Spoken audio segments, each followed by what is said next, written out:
Top of the rankings, college football playoff selection show. The rankings presented by AT&T 5G. At number one, I believe we're going to see Alabama. Every even-numbered year of the playoff, Alabama has started at number one. They have not won the national championship in any of those years when they've started with the number one seed. Good nugget right out of the gate, Rece. Yeah. Full morsel. At number two, Alabama's won it twice. And who is number two? Yes, we know. The Clemson Tigers, they've also won it a couple of times. Finished runner-up last year, losing in the national championship game to LSU. So there's no surprise. We could have done that before the season. We could have started. Perhaps, and let's see what the reaction is in the pizza party. Golf clap. Stretch. Golf clap. Let's get a quick stretch. Six straight college football playoff. Here we go.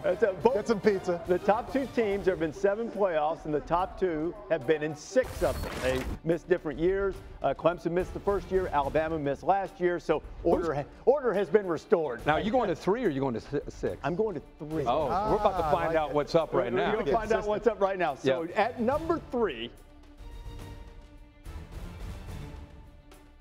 drama. Oh, my goodness. Wow. Ohio State. And the big number that you see, 11, 10, 6.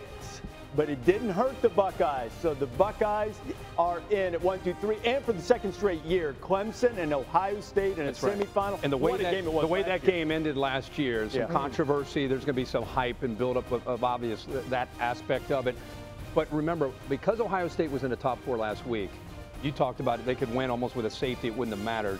If they were going to move them, they would have moved them last week. And the fact that they won the Big Ten championship, I think everybody expected them to be where they are. And I think also, don't you think it was a product of the way Notre Dame lost? You know, if Notre Dame had lost. A competitive game, they're sitting at 3. Yeah, maybe. But you might have tried to avoid the rematch. But here we go at 4. Answer that question. Right. Yeah. Right. No, we're not going to go to 4. We're going to do something. We're going to do something else. Take some time right here. Yeah, we're going to walk it off right now. Oh, yeah, you know. So look, I want to be clear about this because Ohio State fans, I don't know if you guys particularly are aware of this. Sometimes they get sensitive when you say that. Are you at all surprised with the 6 wins? They're really good. They can win the whole thing. Absolutely. They've only played 6 games. But is this justified to have them at number 3? Absolutely justified. This is a football team that from the very beginning, before they played a game, everyone thought they were a top 4 team, a top 5 team. They played one game, they're already up there in the AP rankings. Yeah. So the respect for this team has been there all along. They go 6-0. Of course, they wanted to play more games. Sure they did. Everyone wanted to see them play more games. That's not their fault. But to go 6-0, a Big Ten champion, beating a top 10 team in Indiana, now knocking off Northwestern, number 3 is where they belong, and they've earned it. Nothing was given to them. They've earned it, and they deserve it. I think if you're in the committee, you have to be impressed also, I think, sometimes by the way they've won. We've seen Justin Fields struggle mightily throwing the ball in their biggest games against Indiana and Northwestern. Both those games, Master Teague, Trey Sermon, they run the ball, they grind it out. 300 yards rushing against Indiana, 400 against Northwestern. They've had to win games shorthanded without their head coach, without offensive linemen, key players on defense. I think winning the conference championship, Rece, I think was the tiebreaker for them in the committee's eyes, moving them at 3. I would just add, they haven't played their best game. They played a good half.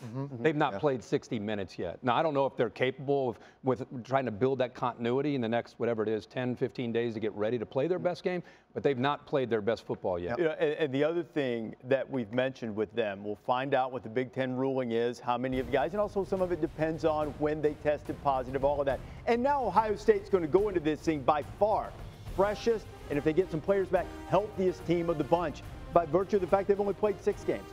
So now we know 1, 2, 3. There's only one more spot for who's in. At number 4.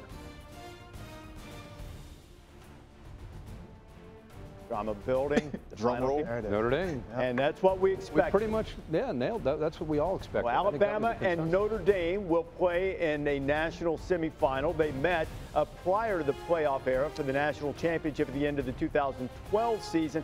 And part of the performances like that is why people were questioning Notre Dame, not through the season, but after yesterday. And they're going to hear about how bad they are all the way up to this game, and it'll provide motivation. The question will be, will this be enough to be able to kind of level the playing field? To me, it's not how bad they are. It's just how bad they are relative to how good Alabama is. No, I'm just talking about the game that they played. And I'm not saying they're bad at all. I'm saying they're going to hear that, and it's going to definitely, you know how it is in college football. You get motivated. Coaches love this position right here. Oh, my God. If you're a team Like, Ohio State and Notre Dame are the winners here when it comes to that. Where it's like, hey, call us the underdogs, we're on the other bus. Dabo always used that. These coaches love being in this position. We just come off of a bad loss. People are doubting us after the season we had. They will be motivated and come out with an attitude. Okay, and here's where the games are going to be played. Alabama and Notre Dame is the game that was the Rose Bowl. Remember, I told you a few minutes ago, that's not going to be played in Pasadena now. It's going to be played at AT&T Stadium in Arlington, going to be played in Dallas. That's Alabama, Notre Dame.